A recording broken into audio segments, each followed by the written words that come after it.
श्री स्वामी समर्थ. माझे प्रिय स्वामी भक्तांनो, स्वामी अक्कलकोटी यूट्यूब वाहिनीमध्ये आपला स्वागत आहे.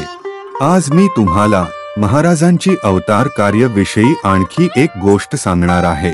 आम्हाला खात्री आहे की आपल्याला ही गोष्ट नक्कीच आवडेल. तर ऐकूया महाराजांचा 41वा अवतार कार्य. राव अण्णाची गोष्ट.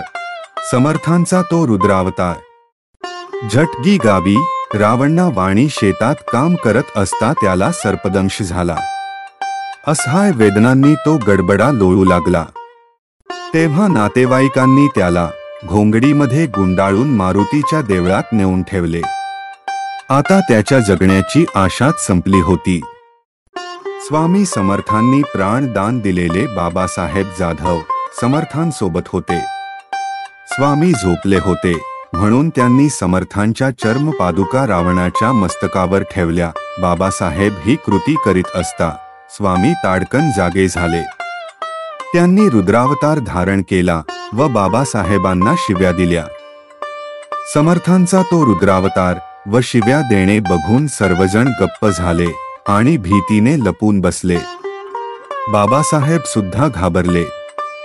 स्वामींनी डोक्यावरील टोपी जमिनीवर आपटली व अंगावरील सर्व कपडे काढून दिगंबर अवस्था धारण केली. बाबासाहेबांना शिव्या देत विचारले, मुर्दयाच्या डोक्यावर जोडा ठेवण्यास तुला कोणी सांगितले? बाबासाहेब तर भीतीने थरथर कापत होते. कोणती गोष्ट विपरीत घडली हे कोणालाच समजत नव्हते.